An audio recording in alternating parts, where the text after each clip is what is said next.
दोस्तों, किस श्राप के कारण महिलाएं गर्भवती होती हैं और केवल महिलाओं को ही क्यों गर्भवती होना पड़ता है? और ऐसे कौन से कार्य हैं जो एक पतिव्रता स्त्री को अपने जीवन में नहीं करने चाहिए?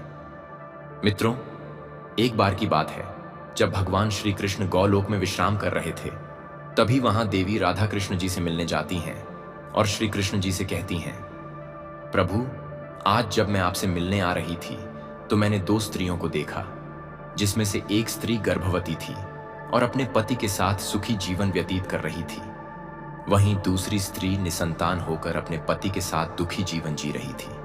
और इसे देखकर मेरे मन में दो प्रश्न उठ रहे हैं और मैं चाहती हूं कि आप मेरे दोनों प्रश्नों का उत्तर दें। तो भगवान श्री कृष्ण ने कहा, निसंकोच होकर दोनों प्रश्न पूछो। राधा ने कहा, प्रभु, मेरा पहला प्रश्न है कि वह कौन सी स्त्री है जो गर्भवती होती है और अपने पति के साथ सुखी जीवन व्यतीत करती है? और मेरा दूसरा प्रश्न है कि वह कौन सी स्त्री है जिसके भाग्य में कभी संतान की प्राप्ति नहीं होती है? तब भगवान श्री कृष्ण कहते हैं, मैं तुम्हें एक कथा के माध्यम से बताता हूं कि वह कौन सी स्त्री है जो गर्भवती होती है और उसके भाग्य में संतान की प्राप्ति होती है, और दूसरी वह कौन सी स्त्री है जिसके भाग्य में कभी भी संतान की प्राप्ति नहीं होती है।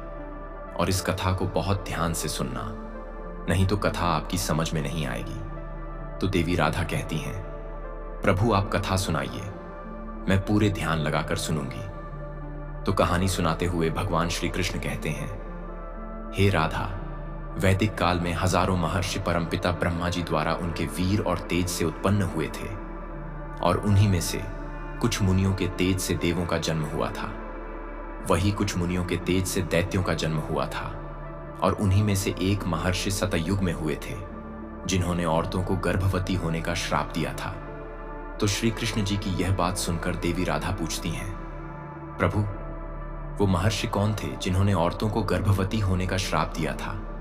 और संसार की सबसे पहले गर्भवती होने वाली औरत कौन थी? अब श्री कृष्ण कहते हैं, इस बात का वर्णन रामायण के उत्तरकांड में महर्षि वाल्मीकि जी ने किया है, और यह सतयुग काल की बात है, जब ब्रह्मा जी के पुत्र पुलस्त्य सुमेरु पर्वत के ऊपर बैठकर घोर तपस्या कर रहे थे, और तभी वहां से कुछ कन्याएं जा रही थीं, और वे पुलस्त्य को कठोर तपस्या करते देखकर विचलित होने लगी और उनके पास जाकर उनकी तपस्या में बाधा डालने लगी। तभी तपस्या कर रहे पुलस्त्य जी ने क्रोध में आकर उन सभी कन्याओं को श्राप दे दिया कि अब जो भी कन्या उनके सामने आएगी वह कन्या गर्भवती हो जाएगी। और वहां मौजूद सभी कन्याएं पुलस्त्य जी की यह बात सुनकर डर कर वहां से चली गई। लेकिन एक कन्या को उनके इस श्राप के बारे में नहीं पता था, और एक दिन वह अपनी सहेलियों को ढूंढते हुए पुलस्त्य जी के सामने आ गई। और पुल जी उस समय वेदों का पाठ कर रहे थे, और जैसे ही पुलस्त्य जी ने उस कन्या को देखा, वैसे ही उस कन्या पर श्राप का असर होने लगा। तुरंत उस कन्या का शरीर पीला पड़ गया और वह गर्भवती हो गई।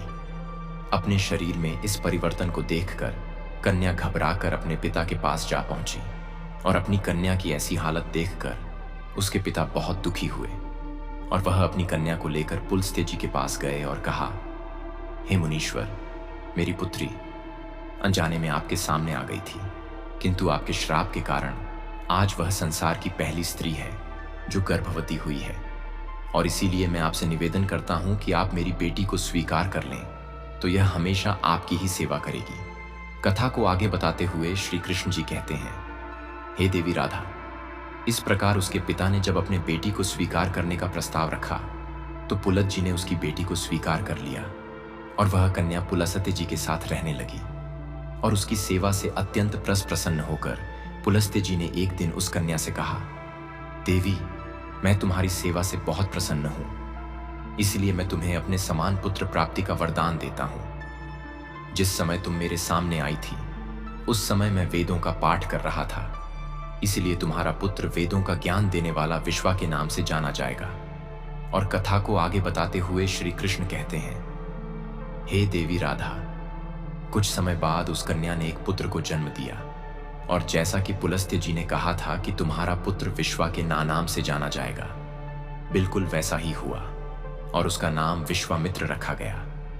और विश्वामित्र के तपस्वी रूप को देखकर भारद्वाज बहुत प्रसन्न हुए और उन्होंने अपनी बड़ी कन्या का विवाह उनसे कर दिया।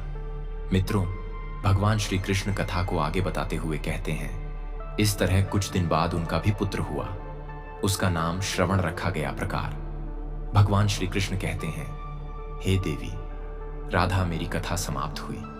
अब मैं तुम्हारा प्रश्नों का उत्तर देता हूं। तुम्हारा पहला प्रश्न था कि केवल स्त्रियां ही गर्भवती क्यों होती हैं, और वह कौन सी स्त्री है जिसके भाग्य में संतान प्राप्ति का सुख होता है।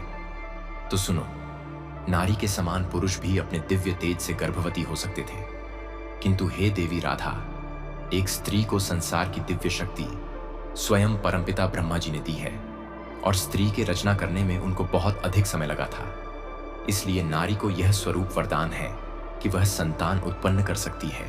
इसलिए केवल स्त्रियां ही गर्भवती होती हैं, और उसी स्त्री के भाग्य में संतान की प्राप्ति होती है जो एक पतिव्रता जीवन जीती है और अपने पति के अलावा पराये मर्दों को नहीं देखती है।